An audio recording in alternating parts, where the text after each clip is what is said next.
Bonjour à tous et bienvenue dans ma petite vidéo cuisine tour. Je suis accompagnée de mon sacré de Birmanie, ma petite sacrée de Birmanie et des ouvriers de la maison d'à côté qui font boum boum mais qui tapent sur des trucs. Donc voilà, je vais essayer de diminuer au maximum les nuisances sonores félines et extérieures.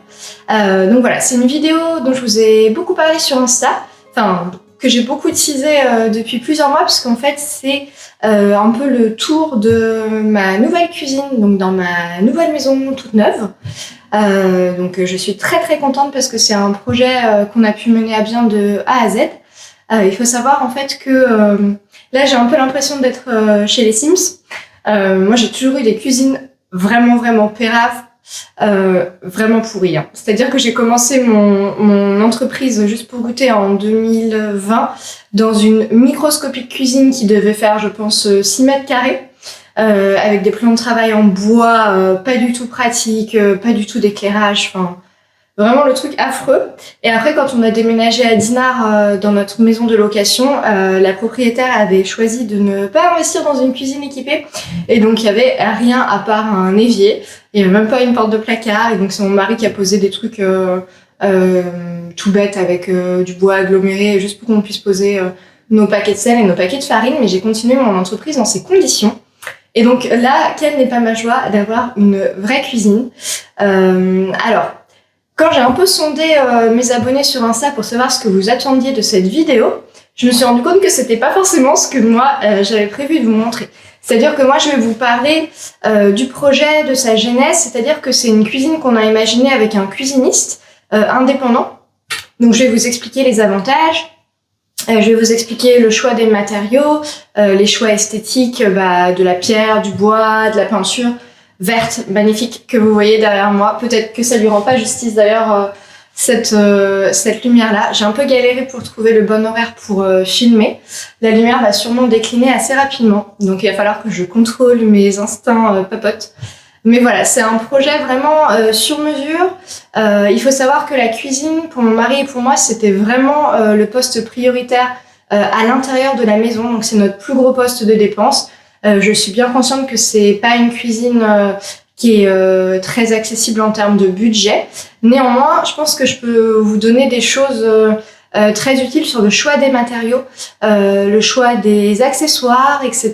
Enfin, je pense que ça peut quand même être intéressant. Et il y aura bien sûr une partie un petit peu plus cuisine, pâtisserie dans la vidéo, parce que après je vais vous montrer où est-ce que je range mes bidules et mes trucs, et je vais vous parler de mes 5, je crois qu'il y en a 5, mes 5 accessoires de pâtisserie que j'utilise le plus souvent.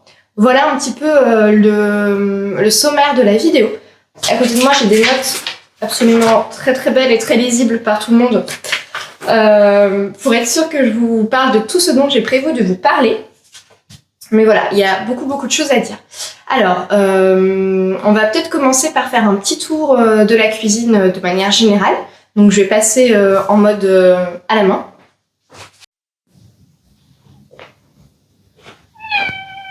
Donc la cuisine, c'est ce sur quoi on rentre quand on arrive dans la maison.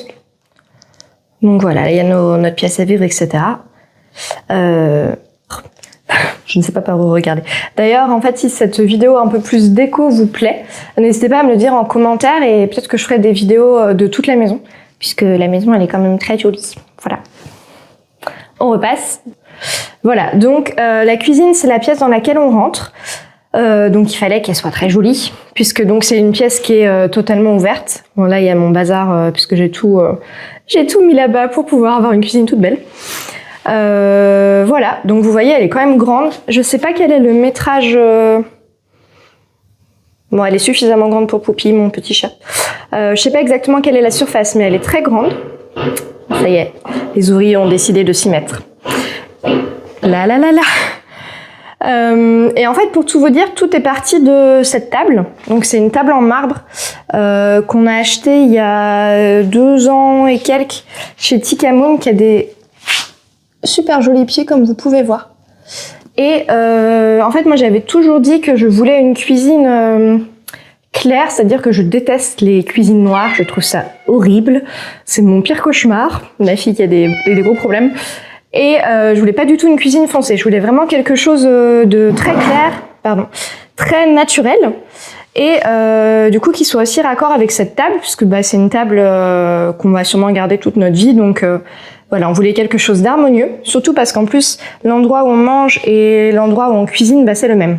Donc il fallait des choses qui soient raccord, mais des choses qui soient plus durables, puisqu'en fait le marbre, c'est une pierre qui est poreuse, contrairement à ce qu'on peut croire. Donc, c'est-à-dire que la moindre trace d'eau, la moindre trace d'alcool, enfin, n'importe quoi, en fait, ça absorbe tout et c'est pas du tout résistant. Mais en fait, c'est pas une vidéo sur ma cuisine, c'est une vidéo sur Poupie. Bon, c'est pas grave. Voilà, donc c'est parti de là, c'est parti de la table, c'est parti de la volonté d'avoir une cuisine claire et d'avoir quelque chose qui se marie bien avec le marbre, mais qui soit plus durable. Et donc pour tout vous dire, quand on fait une construction, l'une des premières choses qu'on doit faire, c'est justement prendre rendez-vous avec son cuisiniste, parce qu'en fait ça détermine où sont les arrivées d'eau, l'électricité, etc. Et donc avant le début du projet, on a dû tout de suite rencontrer notre cuisiniste avec les plans de la maison. Donc on a travaillé avec un cuisiniste indépendant et pas avec une chaîne. Pourquoi ? Parce que d'abord il nous a été conseillé par notre constructeur et parce qu'on voulait une cuisine qui dure toute la vie. Cette maison on va sûrement jamais en déménager. Donc on a décidé de travailler avec un cuisiniste qui se trouve à Champy. Là je vais repasser un petit peu en mode où vous voyez ma tête, puisqu'en fait je ne fais que de me balader sans rien ouvrir, sans rien faire. Je sais pas si c'est très pertinent. Donc voilà, je vais juste reposer du coup la caméra. Donc comme je l'avais prévu, la lumière diminue assez vite. Donc je vais essayer de reprendre mes notes. Désolée, c'est moins glamour, mais en fait je me rends compte que quand je vous explique, je pars un peu dans tous les sens. Donc je préfère vérifier que je suis bien le fil rouge pour capter votre attention. Donc voilà, comme je vous l'ai dit, la cuisine c'est une passion commune pour mon mari et pour moi.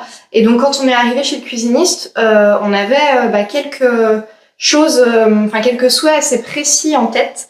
Donc déjà on voulait que ce soit une belle cuisine puisque c'est un espace ouvert, qu'elle soit claire, qu'il y ait beaucoup de rangements parce que de je n'aime pas quand il y a des trucs partout sur les surfaces. Je suis pas du genre j'ai pas mal de trucs de déco à la maison mais il y en a pas partout. Ça me stresse. J'ai vécu pendant longtemps dans des cuisines vraiment péraves où il y avait tout sorti en permanence. Mon rêve, c'est de pouvoir ranger les trucs que j'aime pas voir, genre mon robot, j'ai pas envie qu'il soit là tout le temps sorti. Enfin voilà, donc on voulait beaucoup de rangements et on voulait un très grand plan de travail. C'est lui là, ce truc gigantesque que j'arrive même pas à si presque, non, j'arrive pas à le toucher avec mes deux bras. Pourquoi ? Parce qu'en fait, quand je fais mes pâtisseries, quand je travaille les pâtes et tout ça, j'ai besoin de place pour m'étaler, pour pouvoir à la fois poser des plaques, faire des préparations en même temps. Enfin voilà. Et donc ça, c'est vraiment un très très grand îlot. On voulait pas de bar parce que nous, on est vraiment du genre à prendre tous les repas assis à table derrière moi. On mange pas sur le pouce. En plus, j'ai une scoliose de naissance sévère, donc si je suis pas bien assise sur un bar, je ne suis pas bien du tout. Donc on voulait pas de bar. Et on voulait aussi, je suis en train de le lire, nous voulions une hotte aspirante dans la cuisine. C'était un truc assez important pour nous puisque c'est pas facile d'ouvrir les fenêtres avec les chats. On a des chats qui vont pas dehors, on en a 3. Et donc quand on cuisine, qu'il y a des odeurs et tout, j'ai mon sacré de Birmanie qui est en train de venir me donner sa canne à pêche pour jouer, mais c'est pas du tout le moment. Je vais essayer de faire deux choses en même temps, mais ça me semble pas du tout une bonne idée. Mais voilà, donc on peut pas en fait ouvrir les fenêtres quand on cuisine pour chasser les odeurs. Donc on voulait une hotte. Ça c'était nos prérequis quand on est allé chez Monsieur Delgadino. Et on lui a expliqué tout ça lors de la première rencontre. On a choisi des matériaux. Le matériau du plan de travail dont je vais vous parler et le type de cuisine en fait. C'est-à-dire que lui, il travaille surtout avec un fournisseur italien. Donc, faut savoir que je pense que les plus belles cuisines, c'est les cuisines fabriquées en Italie. Donc, quand la cuisine a été livrée avec les cartons, il y avait écrit Made in Italy, j'étais très très enthousiaste. Je trouvais ça ultra sexy. C'est une des premières émotions vraiment fortes que j'ai ressenties dans la maison. Et donc, le cuisiniste s'appelle Aran Cucine, donc les cuisines Aran. Et on a choisi un modèle. Donc, je voulais un petit peu montrer là dans les plans. Le modèle, c'est le modèle Licia en italien, donc Licia, L-I-C-I-A.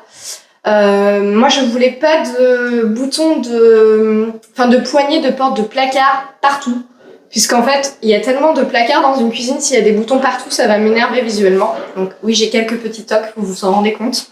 Donc je voulais que les poignées soient cachées. Donc je vais vous montrer comment ça marche.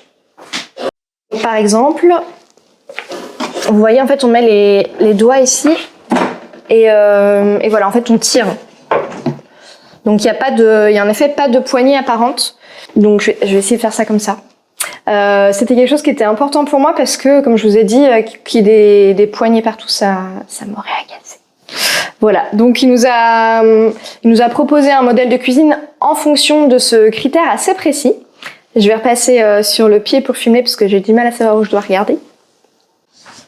Et une fois qu'on a choisi le modèle de la cuisine, on a choisi la surface. Alors un dernier truc à dire peut-être sur le modèle de la cuisine, c'est que en fait c'est un indépendant, donc il n'y a pas de showroom comme quand vous allez chez Ikea ou les autres fournisseurs de cuisine. On voit pas la cuisine finie, on voit juste comme des échantillons en fait de panneaux, mais on se rend pas compte de ce que ça va donner sur toute une cuisine. Ça, c'est un petit peu l'inconvénient. Il y avait un petit peu un ingrédient mystère. Et on a choisi aussi l'essence du bois, enfin la finition des portes de placard. Donc moi, comme je vous l'ai dit, je voulais quelque chose de très naturel. Je voulais du bois, ça je le savais. Du bois sur les placards, pas sur les surfaces de travail. Et donc on est parti sur une finition en chêne naturel. Donc c'est quelque chose qui est, vous l'avez vu dans les images, c'est assez doré, c'est assez chaleureux. Donc je voulais une cuisine qui soit épurée mais qui soit pas non plus en mode laboratoire. Je voulais quelque chose de très doux. Donc je trouve que la teinte du bois elle est vraiment parfaite. Et d'ailleurs on l'a mariée avec notre sol.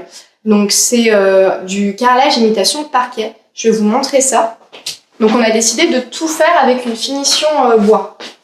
Vous voyez ça, c'est le sol. Donc en fait c'est du carrelage.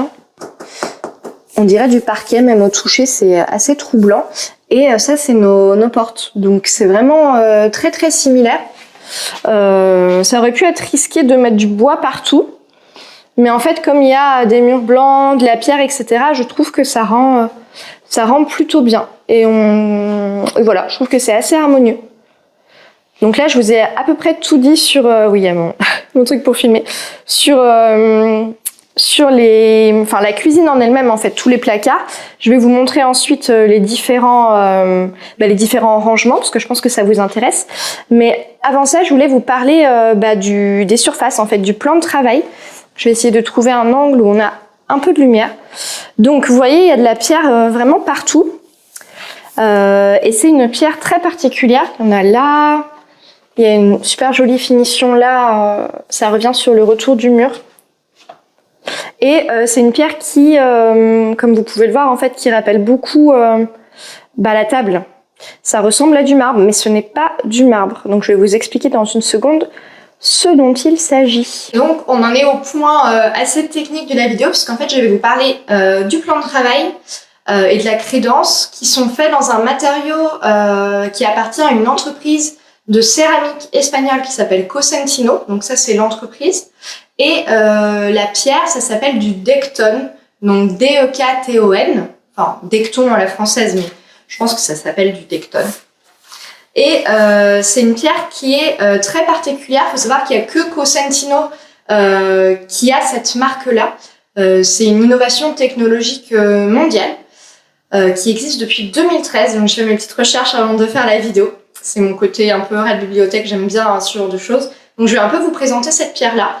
Donc le Decton, c'est une pierre technique qui, à la base, a été créée avec des difficultés, parce que l'entreprise a même failli faire faillite, tellement en fait ils avaient investi dans la recherche et développement sans résultat. Mais leur objectif, c'était de créer une pierre qui ressemble aux pierres naturelles, mais sans tous les inconvénients. C'est-à-dire que les pierres naturelles, comme le quartz, le marbre, etc., c'est très beau, mais ça a des fragilités. Pourquoi ? Parce que ça a de la porosité naturelle, et parce qu'en plus, quand une pierre est faite naturellement, peut y avoir en fait des zones de tension, des imperfections internes, puisque c'est quelque chose de géologique et d'un peu aléatoire, qui fait que le matériau peut devenir fragile, peut rayer, peut se casser avec les chocs, à l'usure, peut changer de couleur quand il est exposé aux UV. Comme je vous disais, le marbre c'est très très poreux, donc ça prend tous les liquides, c'est le moindre choc, ça marque, etc. Donc leur but c'était d'avoir une pierre qui soit belle, mais qui soit hautement résistante. Et donc le Decton, c'est une pierre technique qui est créée à partir de matières naturelles, puisque dedans il y a une vingtaine de minéraux, donc qui sont réduits à l'état de poudre, qui sont mélangés à de l'eau, et ensuite qui subissent un tas d'étapes de fabrication pour en faire une pierre qui n'a aucun défaut, qui va durer toute la vie, qui va résister, comme je vous disais, aux UV, aux chocs, aux rayures, aux très hautes et aux très basses températures, à l'exposition à des liquides. C'est-à-dire que même quand on met des trucs genre du curry, du safran, du vin, de la framboise écrasée, ce que vous voulez sur le plan de travail, en fait, on peut le nettoyer. Il n'y a aucune tache. Donc, c'est un truc de folie. En fait, moi, dans toutes les cuisines que j'ai eues, donc j'en ai pas eu 36 000, mais les 2 cuisines pourries dont je vous ai parlé en introduction, le plan de travail, c'était du bois premier prix de chez je sais pas qui, Leroy Merlin, Ikea, enfin, ce que vous voulez. C'est joli quand on le pose la première fois, mais en fait, c'est une horreur à l'usure, puisque ça prend l'humidité. En plus, moi, à chaque fois, les propriétaires avaient eu la bonne idée de le mettre autour du lavabo. Hihi. Donc en fait on a beau passer notre vie en vélo quand on fait la vaisselle, etc., ça finit toujours par moisir, ça supporte pas la chaleur, ça prend toutes les marques, toutes les traces de graisse, les sauces, etc. Enfin, c'est affreux. Moi je ne voulais pas ça. Et donc on a eu cette pierre, alors faut savoir que je savais pas que ça existait avant d'aller voir le cuisiniste, donc c'est lui qui m'en a parlé. C'est aussi l'avantage quand on va voir un professionnel, c'est qu'en fait on peut découvrir des matériaux, des possibilités dont on n'a pas connaissance avant. Et donc voilà, le Decton en gros c'est génial, c'est ultra résistant. Donc vous savez tout sur le Decton et on peut le choisir dans plein de finitions différentes. Donc c'est plus ou moins marqué. Donc nous on a un truc qui ressemble à du marbre, mais je voulais pas non plus que ce soit trop extravagant, trop foncé dans les marbrures, etc. Donc nous la finition c'est la finition REM, si vous la cherchez. Et je trouve que c'est vraiment parfait parce que c'est joli, c'est élégant, mais ça en fait pas trop non plus. On n'a pas l'impression d'être dans une cuisine... c'est une très belle cuisine, mais c'est pas le truc qui fait un peu bling, vous voyez. Enfin, en tout cas, je trouve. Hein. Peut-être que pour vous, ça fait bling. Mais voilà. Donc voilà, c'est vraiment pour moi ce qui fait la beauté de notre cuisine, c'est cette alliance entre la pierre et le bois. Voilà, j'en ai dit beaucoup. J'espère que c'était intéressant. Maintenant, on va passer aux choses un petit peu plus détaillées, donc les rangements. Et avant ça, je vais vous parler de la peinture que vous voyez derrière moi. Donc pour tout vous dire, ça faisait vraiment des années que j'avais décidé que ma cuisine, elle serait verte. Vert sauge en fait. Et donc j'ai cherché pendant longtemps une référence de peinture qui me plaise. Alors, faut savoir que la peinture et les couleurs, c'est vraiment une de mes passions. Et j'ai regardé du coup sur plein de sites différents et j'ai finalement trouvé la référence qui me plaisait chez Little Green. Donc, c'est une marque de peinture anglaise. C'est une entreprise familiale qui existe depuis très longtemps. Et la référence, c'est Borringdon Green. Donc, je le remettrai en barre d'infos. Et c'est vraiment une très jolie couleur. Elle est lumineuse. Faut savoir que la cuisine, c'est pas la pièce la plus qui reçoit le plus de lumière chez nous, mais la teinte est quand même joyeuse. Elle est pas du tout triste. Elle est aussi agréable le matin que le soir. Elle évolue en fait avec le cycle de la journée, donc c'est vraiment plaisant. Voilà. Et donc je suis très contente parce que je trouve que le verre, la pierre et le bois, ça fait quelque chose de très très chaleureux. Voilà. En gros, je suis fan de ma cuisine. Donc c'est un peu le thème de la vidéo. Voilà, maintenant je vais vous montrer les différents rangements et je vais vous parler de l'électroménager parce qu'on m'a demandé d'en parler, je ne m'y attendais pas. Donc je vais vous parler de la plaque avec la hotte intégrée, du four, du frigo parce qu'on a fait un choix un peu rigolo pour le frigo. Et ensuite je vais vous montrer les rangements et ensuite je vous montrerai mes 5 outils que j'utilise le plus en pâtisserie. Donc c'est parti. Je me rends compte que, en fait, je parle beaucoup, mais j'oublie beaucoup de choses. Et tout à l'heure, je vous disais qu'on avait vu le cuisiniste 2 fois. Donc, on l'a vu la première fois avec tout un peu notre cahier des charges. Et la deuxième fois, en gros, il nous a fait une simulation sur son ordinateur où il nous a montré différents types de cuisine possibles. Différents agencements et on a pu choisir. J'essaierai de vous montrer ensuite là les images de départ pour que vous voyez en fait la simulation versus le résultat final. Je pense que ça peut être intéressant. Et il nous a fait le devis sur lequel on a pu travailler. Et je voulais aussi vous dire que l'un des avantages de travailler avec un cuisiniste indépendant, c'est déjà qu'il y a un vrai contact humain. Enfin, pour le coup, c'est vraiment quelqu'un de très agréable et très professionnel, donc c'était rassurant dans le projet. Surtout parce que c'était un gros poste de dépense. Donc on voulait pas avoir de mauvaises surprises, on voulait avoir quelqu'un de très fiable. Et au-delà de cette dimension humaine, ce qui est super, c'est qu'on peut changer la cuisine, les plans, en fait jusqu'au moment de la commande. Il faut savoir que la cuisine, quand on fait une construction, elle est commandée assez tard. Pourquoi ? Parce qu'en fait, le cuisiniste doit venir prendre les mesures de la cuisine, donc la prise de cote. Et ça n'arrive quasiment qu'à la fin du projet. Et donc, il a commandé la cuisine en juillet et on l'a reçue et elle a été posée entre fin septembre et début octobre. Et donc, on a pu changer des choses au fur et à mesure du projet. Par exemple, au départ, on avait... Alors, il y a un frigo derrière moi, je vais me tourner. Vous voyez ce frigo-là ? En fait, enfin, vous le voyez pas du coup, c'est l'objectif de mon propos. Donc là, on a notre frigo. Voilà, notre frigo. En fait, au départ, on l'a en porte cachée parce que on n'avait pas le budget. Donc, on a pu changer d'avis au printemps, lui dire est-ce que finalement on peut rajouter ça, quelque chose qui cache le frigo. Faut savoir que si vous allez dans une chaîne, c'est très rarement possible de changer les choses. Voilà, donc c'était l'élément dont je ne vous avais pas parlé et maintenant je vais vous montrer un peu comment la cuisine est organisée. Donc on a un grand îlot central sur lequel il y a des rangements des deux côtés, donc là et de ce côté-là. Donc je vais vous montrer un peu comment c'est fait précisément. Donc il y a en gros des étagères avec 2 niveaux. Donc moi qui collectionne la vaisselle, c'est assez fabuleux. Parce qu'en plus, il me reste plein de places que j'optimise pas du tout. Genre là, clairement, il y a du bazar, il y a des plateaux, une machine à pâte qu'on n'utilise jamais. Dans toutes mes autres cuisines, j'aurais dû vraiment faire des choix. Là, c'est la vaisselle qu'on utilise plus au quotidien. Et là, il y a des rangements que j'ai pas du tout, pas trop optimisés. Il y a l'un de mes robots, parce que j'en ai 2. Est-ce que je parle de ça maintenant ou pas ? Oui. Donc moi j'utilise que des robots Kenwood. On m'a demandé en fait dans les questions Insta d'en parler. Je n'aime pas les autres marques, j'aime pas KitchenAid.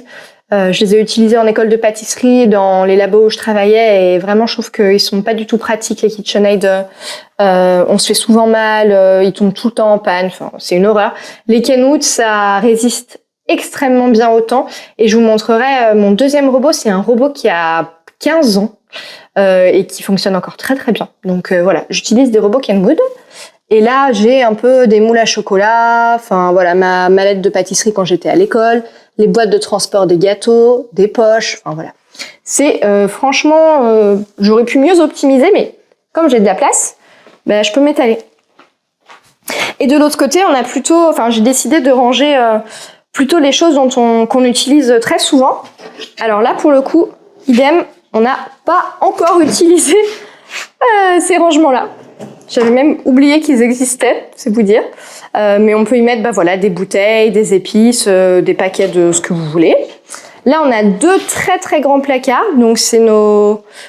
Là, en haut, c'est notre épicerie salée, on va dire. Et en dessous, c'est le sucré. Voilà. C'est plutôt bien rangé pour mes critères habituels, mais c'est vraiment pas terrible quand même, admettons-le. Et là, on a un truc qui est chouette, c'est qu'on a le tiroir à couverts. Alors, si vous vous attendiez à avoir un truc genre Marie Kondo ultra bien rangé, je suis désolée, ce n'est pas le cas. Donc là, on a tous nos couverts qu'on utilise au quotidien, des pansements, des petits couverts en plus, des allumettes, les baguettes, enfin voilà, c'est vraiment les choses qu'on utilise tout le temps. Là, on peut mettre les CD de James pour ne pas qu'il joue avec. Et accessoirement des courges, enfin voilà, des légumes qui doivent être un peu protégés de la lumière et de la chaleur. Et en dessous, du coup, j'ai mon deuxième robot, donc qui appartenait à la maman de mon mari et qui a genre plus de 15 ans et qui marche encore. Donc ça, c'est la magie de Kenwood. Et on reviendra dans ce tiroir après puisque c'est là que je garde mes ustensiles que j'utilise le plus souvent. Voilà, donc ça c'était pour la partie îlot. Et ensuite, je vais prendre encore un peu de recul pour que vous voyez. Ce que je trouvais joli en fait quand le cuisiniste nous a fait ses propositions, c'est, vous voyez, il y a des rangements, en haut. Et ensuite, il y a un petit renfoncement, le renfoncement blanc, pardon, et ce sont aussi des rangements. Donc ça, c'est assez cool. Je vais vous montrer. Alors en haut, c'est très haut pour moi, c'est-à-dire que je peux ouvrir, mais pour fermer, je dois sauter. Et donc, idem ici, je n'ai pas du tout optimisé puisque j'ai beaucoup de place, mais en gros, on va dire que c'est de la petite vaisselle que j'utilise pas trop souvent, / du bazar. En gros, en haut, c'est que des trucs un peu bazar. Donc j'ai toute ma collection de boîtes en métal, un pichet, vous pouvez rire. Et ici, idem, du bazar. On a du sopalin, des moules à chocolat à gauche, des bougies chauffe-plate, je savais plus où elles étaient, elles sont là. Des pierres à aiguiser à droite là pour les couteaux, parce que c'est la petite passion de mon mari, les couteaux. Et là, c'est vraiment les choses qu'on utilise beaucoup plus quotidiennement. Donc là, on a toute une étagère pour les épices. J'ai encore du boulot à faire, même si vous vous en rendez pas compte, il y a quand même un système de rangement un petit peu pensé. Mais c'est sûr que si vous n'êtes pas moi, vous le voyez pas. Mais on peut avoir toutes nos épices, c'est quand même grand, vous voyez. Et ça n'a pas à rester là devant moi. Donc visuellement, c'est un grand bonheur. Là, je me suis fait un peu plaisir. J'ai décidé de mettre des jolis verres. Et notamment de magnifiques verres à cocktail de chez Anthropologie qui sont tout bonnement splendides. Donc je n'arrive pas à les tenir correctement avec le téléphone dans la main, mais ils sont trop beaux. Donc mon mari fait beaucoup de cocktails, j'ai beaucoup de chance. Donc j'ai un peu l'impression d'être dans Sex and the City quand il nous fait des cocktails. Et là j'ai un peu craqué aussi avec l'emménagement dans la maison. J'ai acheté des verres chez Zara Home que je trouve jolis. On a des verres à soda et des verres à eau. Et une très jolie carafe, mais elle qui vient de chez H&M Maison. Voilà. Et ici, on a les tasses que j'utilise le plus souvent, et puis tous les trucs un peu de James, quoi. Vous voyez, les tasses à café à gauche, et voilà. Après, c'est du lait pour James, notre petit garçon, et tout ça. Et ensuite, on a des très jolis détails à ce niveau-là. C'est qu'on a, vous voyez, deux cases. Que je pourrais faire évoluer en fait dans la déco au fil du temps. Bon, savoir que ça fait que 2 mois qu'on est là, hein, donc c'est vraiment tout récent. Donc j'ai une très jolie théière qui m'a été offerte par ma sœur, qui vient de, ça s'appelle Brixton Poterie. C'est c'est des céramistes gallois et elle l'a acheté chez Linfield à Dinard. Et j'ai mon petit spray de chez Vanillari, The Fairy Tree House, au cinnamon roll, mais il est presque fini, c'est trop triste.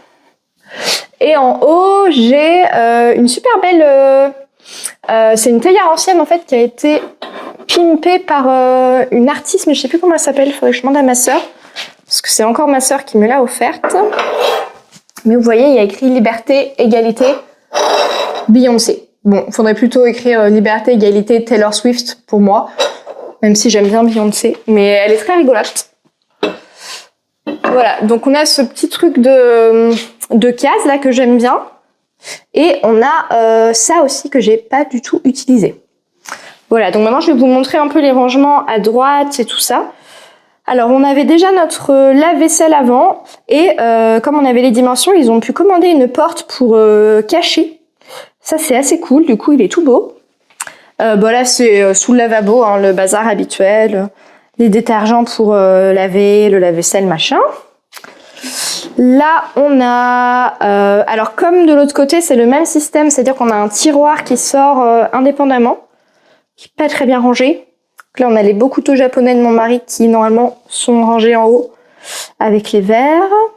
Et en gros, bon, c'est Bazarland, hein, mais c'est tous les petits ustensiles plutôt. Vous voyez, donc... les ustensiles de cuisson, les petits couteaux d'office, les ciseaux, les fouets, les machins. Là, on a les planches à découper, les planches à pain, le film. Et là, ce sont toutes les huiles et les vinaigres. Et le produit pour nettoyer les plaques. Voilà. Et en dessous, là, qu'est-ce qu'on a? Les gamelles. Et idem, encore des gamelles avec des petits récipients qui vont avec la planche à découper et qui permettent de... On les fixe sur la planche et vous savez, on peut mettre les trucs qu'on découpe dedans. Voilà, ensuite on arrive au niveau du four. Alors au-dessus du four, il y a des rangements et j'y mets du coup les produits de nettoyage. On a aussi la machine à café, donc qui est là, qui est marrante parce que c'est en fait une machine... je vais vous montrer. Alors moi je bois pas de café, c'est un truc de mon mari. Si j'y arrive. Hop. En fait c'est des capsules qui sont pas en aluminium et qui sont faites en algues je crois. Et donc c'est totalement recyclable. Voilà. Et en plus la machine elle est jolie. Voilà. Ensuite on a donc le four. Je vous parlerai de l'électroménager après. Là, on a un peu les ustensiles de cuisson, enfin les plats de cuisson, donc les moules à gâteau, les grands plats, les gants, les billes en céramique, le papier cuisson. Ma réserve de jolis torchons, à ne pas mélanger avec les torchons de ménage. Très important. Et là, c'est l'appareil à soupe, le cuit-tout vapeur, mixeur, tout ça. Et ensuite, du coup, on a... attendez, je fais n'importe quoi. On a la colonne du frigo. Et ainsi, je commence mon chapitre électroménager. Alors, en haut de la colonne frigo, on a aussi un rangement, là, vous voyez, mais on l'utilise pas vraiment. Et donc, on a fait le choix d'avoir un frigo qui fasse que frigo. Parce qu'en fait, on n'utilise quasiment pas de produits congelés. Et on a un deuxième frigo dans mon bureau, parce que j'ai l'obligation d'avoir un frigo séparé pour mon activité, qui a une petite partie congélateur. Donc, si on achète de la glace ou des petits pois surgelés ou que sais-je, on peut les mettre là-bas. Mais du coup, c'est très pratique. C'est la première fois qu'on a assez de place pour ranger tout ce qu'on achète. Parce qu'avant, on galérait. Le frigo, il était rempli tout de suite. C'était le bazar tout le temps. Ça nous énervait beaucoup. Donc voilà, le frigo. Je crois que c'est un Whirlpool. Le four, c'est un Electrolux. Et il a une fonction qui s'appelle Steam Bake. Alors, j'arrive pas à faire la mise au point. Mais voilà, c'est écrit là, Steam Bake. Et en fait, on met de l'eau ici, là, vous voyez. Là où c'est un petit peu plus blanc, il y a comme une cavité. On laisse chauffer et ensuite, ça permet d'avoir une cuisson très harmonieuse, notamment des pâtisseries, des pains, des pâtes levées. Et ça marche très bien. Alors moi, je savais pas que ça existait. C'est mon cuisiniste qui m'a conseillé ce four. Et écoutez, j'en suis très contente. J'ai rien à dire. Et le dernier point, c'est du coup la plaque de cuisson. Donc la plaque de cuisson, je vous avais dit, on voulait une hotte. Au départ, on voulait, parce qu'on a une amie qui a ça, une grande hotte qui fasse un peu restaurant, sauf qu'on s'est rendu compte que finalement ce serait quand même un peu imposant et pas forcément très joli.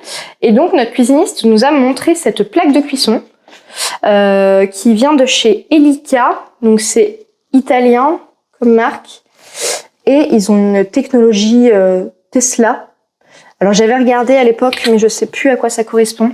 Je vais essayer de vous mettre un petit sous-titre. En gros, si vous voulez, la hotte, elle est là. Je vais essayer de vous faire une démo en temps réel. En fait, quand on cuit, donc, je me suis coincé le doigt. Quand on cuit, on allume donc là on règle la puissance de la plaque. Voilà, je vais pas mettre trop fort. Et en fait, la hotte, on la règle là. Et en fait, le moteur et les filtres sont là. Et ça absorbe directement, donc c'est ultra efficace puisqu'en fait, quand on a une hotte en hauteur, les vapeurs elles doivent monter avant d'être absorbées, tandis que là, elles vont tout de suite ici. Donc ça filtre les vapeurs et les odeurs et les graisses. Et il y a juste à nettoyer ça souvent, en fait ça s'enlève.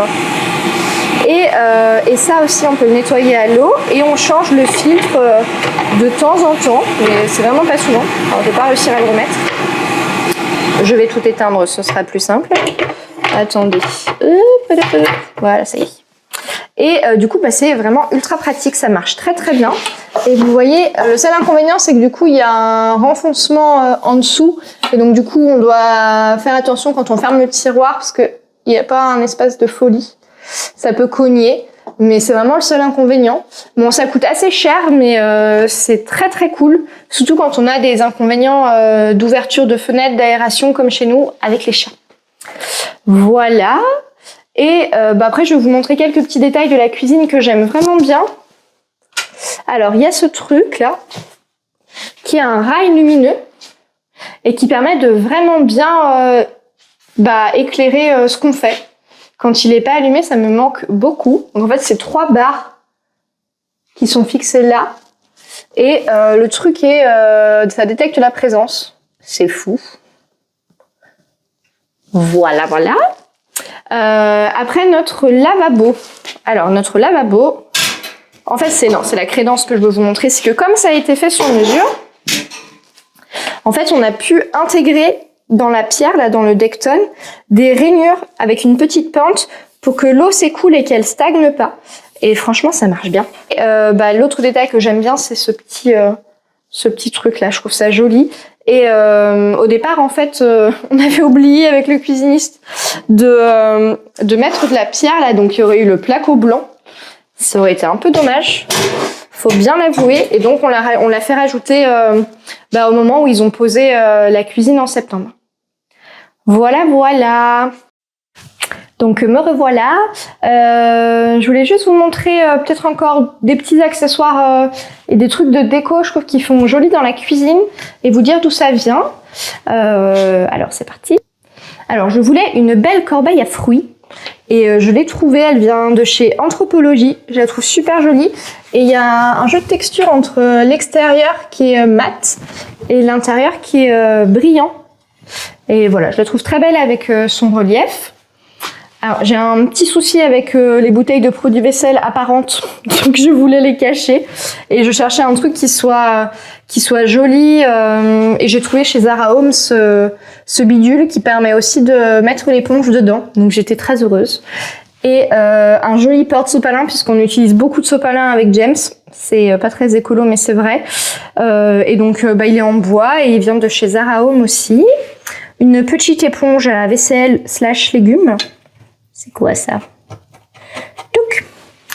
Et oui, les autres accessoires que j'aime beaucoup, il y a ce vase magnifique qui vient de chez une céramiste bretonne que j'avais rencontrée dans un village de la presqu'île de Crozon. Elle s'appelle Julie Loaek, je crois. Je vous mettrai le lien de son compte Instagram en barre d'infos. Elle a une boutique en ligne sur laquelle on peut acheter, mais je sais qu'elle a aussi une boutique du coup dans un village de la presqu'île et aussi sur Brest.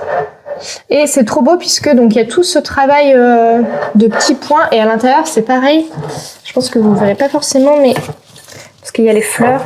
Désolée les fleurs, mais c'est vraiment trop joli.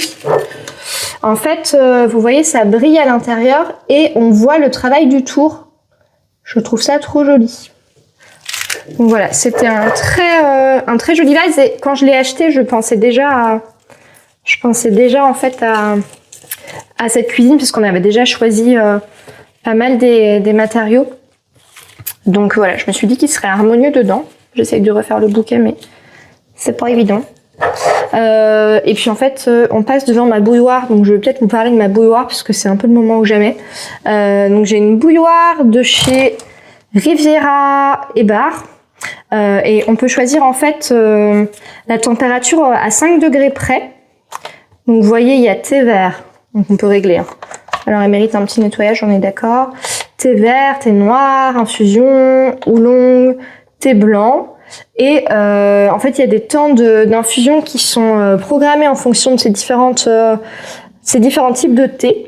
Je l'ai depuis des années puisque c'est mon mari qui me l'avait offerte à Noël en 2019 je crois. Elle marche très bien. Il y a un peu le bouton de réglage de la température qui est un peu capricieux quand c'est pas bien nettoyé, mais franchement ça va, si on est un peu patient on y arrive. Et ce qui est super c'est que l'infuseur est là et on le met directement là quand l'eau a atteint sa température, on réappuie sur marche arrêt et en fait ça va infuser et ça ressonne quand l'infusion est terminée. Et là elle est pas propre mais je la nettoie régulièrement avec du vinaigre blanc, du bicarbonate et du produit vaisselle et elle redevient toute belle. Voilà, et sinon il y a ce joli miroir qui fait en fait un beau lien je trouve entre un peu la cuisine et la salle à manger et qui renvoie aussi en miroir le salon. Et peut-être un élément qui est intéressant à vous dire, c'est sur le choix des couleurs. En fait, on a 2 murs, celui-là et celui-là qui se répondent, et je voulais qu'ils soient tous les deux colorés et que les couleurs se répondent, et donc c'est pour ça que j'ai pris ce vert et ce terracotta. Et ce sont des couleurs en fait qui, je trouve, vont bien toute l'année dans la maison. Ça va aussi bien l'été que l'hiver. Et voilà. Donc bref, je pourrais vous en reparler si jamais vous voulez une vidéo sur le salon, la pièce à vivre. Donc je vous ai dit beaucoup de choses. Et maintenant, je vais enfin vous parler des ustensiles de cuisine que j'utilise le plus souvent, puisque j'ai un peu teasé là-dessus, donc il faut y aller. Alors, qu'est-ce que j'utilise tout le temps et qui est indispensable quand on fait de la pâtisserie? Alors attendez, j'ouvre un peu les rideaux. Ah oui, je vous ai pas dit, mais les rideaux, ce sont des rideaux en lin mais opaques qui viennent de chez Zara Home. En fait, vous voyez, on n'a pas encore de portail et avant c'était un peu un aquarium sans rideaux. C'est-à-dire que les gens qui passent voient ce qui se passe dans la maison. Donc le matin, quand on est en pyjou, c'est pas très agréable. Et donc ça permet de se protéger de la rue tout en laissant filtrer la lumière. Voilà, je vous ai tout dit. Donc on a ça, qui n'a l'air de rien, mais c'est très important. La microplane, mon rouleau, et il n'y a pas ma corne. Mais normalement, il y a ma corne. Attendez, je vais la chercher. Donc ça, ce sont les ustensiles de pâtisserie que j'utilise tout le temps et qui sont vraiment indispensables si vous vous lancez, si vous savez pas trop quoi acheter. Donc moi, je fais beaucoup de pâtes à biscuits, des pâtes feuilletées, j'adore ça. Et je trouve qu'en fait, un bon rouleau, ça fait vraiment toute la différence. Un bon rouleau, c'est un rouleau qui est long. C'est-à-dire que si vous avez un rouleau tout court, en fait, vous n'arriverez pas à travailler votre pâte quand elles ont des dimensions un peu normales de manière homogène. Donc, c'est très important la longueur. Et il est lourd. Il est fait en bambou. Ce qui permet d'avoir une pression homogène sur la pâte et de la travailler de la bonne façon, sans la martyriser, sans la chauffer.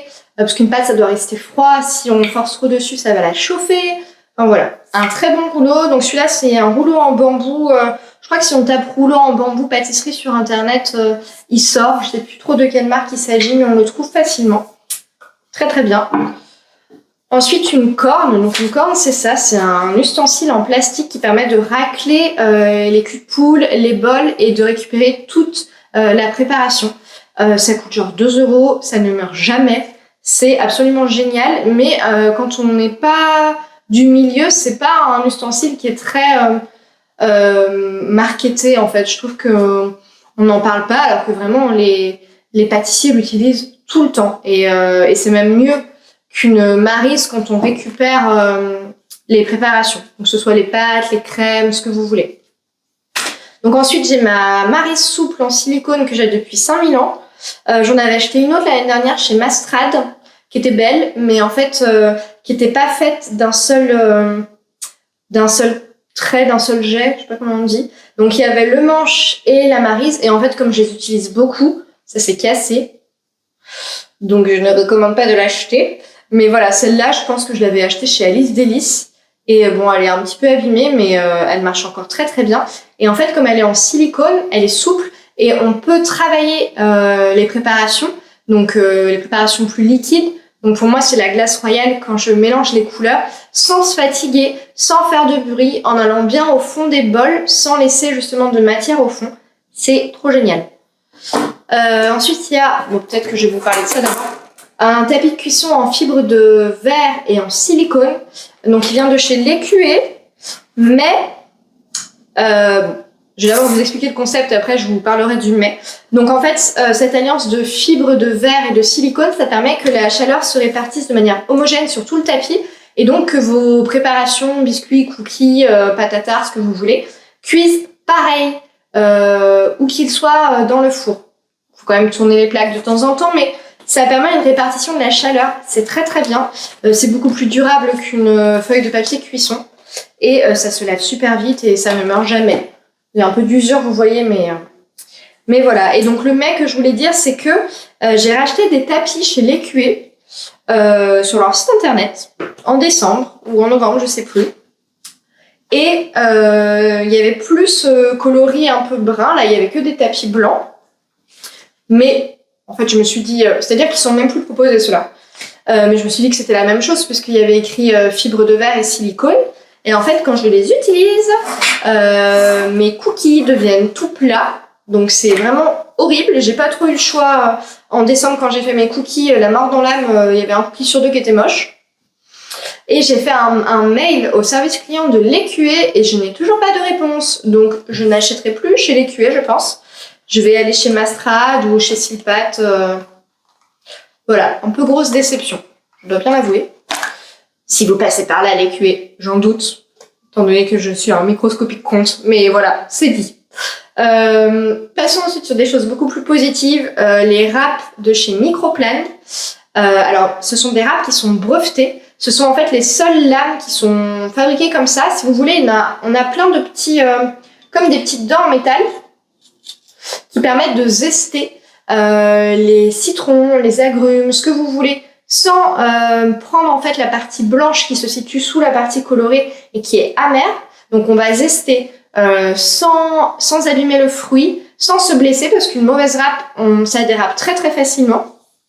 Et en fait, ça ne s'abîme jamais, sauf si on la maltraite, hein, bien sûr, comme tout, mais c'est très très très durable. Ça permet aussi de râper des noix très très finement. Donc moi, j'utilise beaucoup de fèves de tonka. Ça me permet de les travailler. Voilà, c'est absolument génial, une Microplan. Mais achetez une râpe de chez Microplan, pas une autre.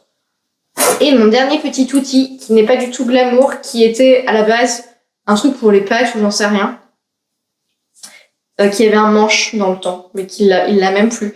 En fait, je l'utilise pour tamiser mes poudres. Quand vous faites de la pâtisserie, des pâtes, quand vous tamisez voilà, du sucre, de la farine, de la levure chimique, du cacao, il faut toujours utiliser un petit tamis. C'est-à-dire qu'on met jamais les poudres telles quelles, en espérant qu'il n'y ait pas de grumeaux à la fin. En fait, ça ne marchera jamais. Il faut faire l'effort de tamiser en amont. Et donc moi, j'utilise ce petit truc, qui est vraiment pas très grand, donc des fois, ça me saoule un peu. Mais j'ai acheté un vrai tamis, en fait, je trouve qu'il est moins bien. Et voilà, et en fait, on met les poudres, on secoue, on tapote, et elles ressortent toutes belles, toutes fines, comme du sable. Voilà. Bon, écoutez, j'ai l'impression d'avoir dit beaucoup de choses. J'espère que c'était quand même intéressant pour vous, instructif et agréable à regarder. Je suis une papote et je ne me referai pas. Je suis pas du genre à parler calmement. On va dire que c'est mon côté très enthousiaste, on va dire ça de manière positive.